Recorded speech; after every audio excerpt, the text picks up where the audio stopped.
بسم اللہ الرحمن الرحیم۔ ناظرین و سامعین السلام علیکم ورحمۃ اللہ وبرکاتہ۔ اعتکاف کیا ہے اور اعتکاف کی فضیلت کیا ہے؟ اعتکاف کرنے کا سنت طریقہ کیا ہے؟ عورتیں اپنے گھروں میں اعتکاف کیسے کریں؟ محترم ناظرین، رمضان المبارک کی برکتوں کے کیا کہنے، یوں تو اس کی ہر گھڑی رحمت بری اور ہر سائد اپنے جلوں میں بے پایاں برکتیں لیے ہوئے ہے، مگر اس ماہ محترم میں شب قدر سب سے زیادہ اہمیت کی حامل ہے۔ اسے پانے کے لیے ہمارے پیارے آقا مدینے والے مصطفیٰ صلی اللہ علیہ وسلم نے ماہ رمضان مبارک کا پورا مہینہ بھی اعتکاف فرمایا ہے، اور آخری 10 دن کا بہت زیادہ اہتمام تھا، یہاں تک کہ ایک بار کسی خاص عذر کے تحت آپ صلی اللہ علیہ وسلم رمضان المبارک میں اعتکاف نہ کر سکے تو پھر رمضان 20 دن کا اعتکاف فرمایا۔ نفس اعتکاف ان عبادات میں سے ہے جو پچھلے انبیاء کرام علیہ السلام کے زمانے سے چلی آ رہی ہیں، اور اللہ تعالیٰ نے قرآن مجید میں بھی ان کا ذکر فرمایا ہے۔ اللہ تعالیٰ قرآن مجید میں ارشاد فرماتے ہیں، اور ہم نے تاکید فرمائی ابراہیم و اسماعیل کو کہ میرا گھر خوب ستھرا کرو، طواف والوں اور اعتکاف والوں اور رکوع و سجود والوں کے لیے۔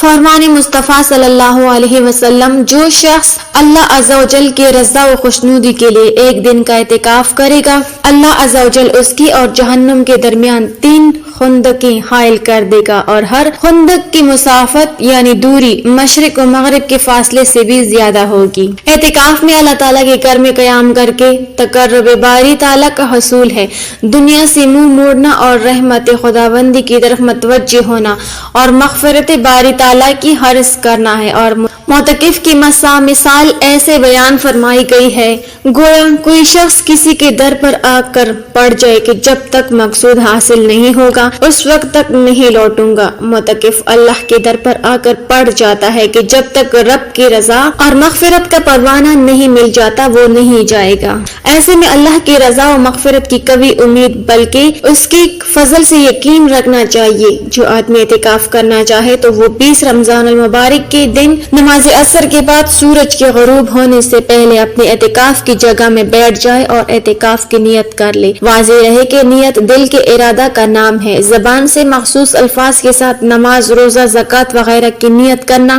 نہ فرض ہے، نہ واجب اور نہ ہی سنت، لہٰذا دل میں ارادہ کر لینا ہی نیت کے لیے کافی ہے، اور اگر کوئی زبانی نیت کر لیتا ہے تو بھی کوئی حرج نہیں۔ بہرحال نیت کر کے اپنے اعتکاف والی جگہ بیٹھ جائے تو 29 یا 30 رمضان کو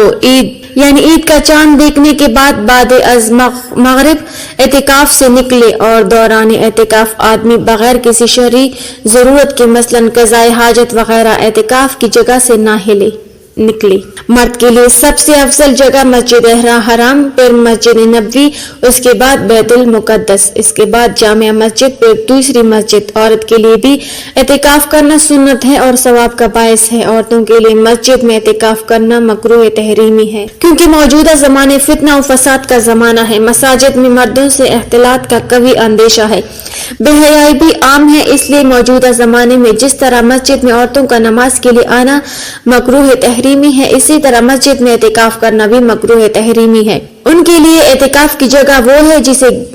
گھر میں نماز، ذکر، تلاوت اور دیگر عبادت کے لیے خاص اور متعین کر لیا گیا ہو، اور عورتوں کے لیے یہ خاص جگہ ایسی ہے جیسے مردوں کے لیے مسجد ہے۔ اگر گھر میں عبادت کے لیے پہلے سے خاص جگہ متعین نہیں ہے تو اعتکاف کے لیے گھر کے کسی کونے یا خاص حصے میں چادر یا بستر وغیرہ ڈال کر ایک جگہ مختصر کر لے، پھر اس جگہ اعتکاف کرے، اور وہ جگہ عورت کے حق میں مسجد کے حکم میں ہوگی۔ عورتوں کے لیے گھر کی مسجد میں اعتکاف کرنا نہ صرف جائز ہے بلکہ یہی بہتر ہے، کیونکہ اعتکاف اگرچہ ایسی عبادت ہے جو مسجد کے ساتھ خاص ہے، لیکن عورتوں کے لیے گھر کی مسجد بالکل اسی طرح ہے جس طرح مردوں کے لیے مسجد کا حکم ہے۔ یہی وجہ ہے مسجد میں آپ صلی اللہ علیہ وسلم کی موجودگی میں جماعت کے ثواب کی فضیلت کے باوجود عورتوں کو گھر میں نماز پڑھنے کو پسند فرمایا گیا، اور ان کی گھر کی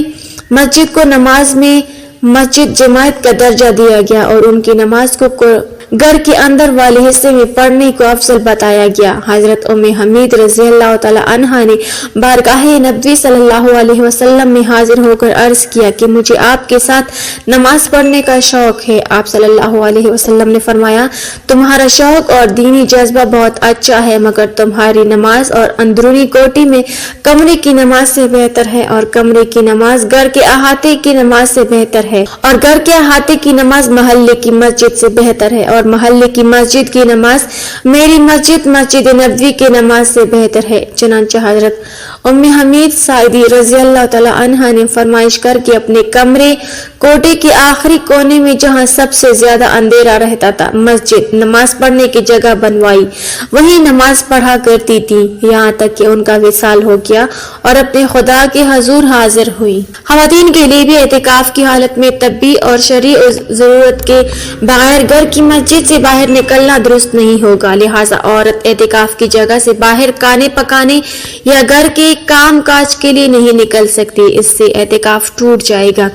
اگر اس کو باہر سے اس کے اپنے لیے کوئی کھانا لا کر دینے والا نہیں ہے تو یہ باہر کھانا اٹھانے کے لیے جا سکتی ہے، کھانا اٹھا کر فوراً اندر آ جائے، باہر نہ رکے ورنہ اعتکاف فاسد ہو جائے گا۔ البتہ عورت اپنی اعتکاف گاہ کے اندر رہ کر گھر کے کام کاج مثلاً آٹا گوندھنا، کھانا پکانا، کپڑے دھونا وغیرہ سر انجام دے سکتی ہے، لیکن بہتر یہ ہے کہ اعتکاف میں بیٹھنے سے پہلے ان کاموں کے لیے کوئی متبادل انتظام کر لے تاکہ پوری یکسوئی کے ساتھ یہ عبادت اپنی روح اور مقصد کے ساتھ ادا ہو جائے۔ البتہ یہ یاد رہے کہ شادی شدہ عورت کے لیے مسنون یا نفلی اعتکاف میں بیٹھنے کے لیے شوہر سے اجازت لینا لازم ہے۔ اعتکاف کے دوران اگر عورت کو ایام شروع ہو جائیں تو اس کا مسنون اعتکاف ختم ہو جائے گا۔ پاک ہونے کے بعد ایک دن ایک رات کا اعتکاف روزے کے ساتھ بطور قضا کرنا ہوگا۔ اللہ تعالی ہمیں بہتر عمل کرنے کی توفیق عطا فرمائے، آمین۔ ناظرین کمنٹ باکس میں اللہ تعالیٰ کے 99 ناموں میں سے ایک نام ضرور ٹائپ کریں۔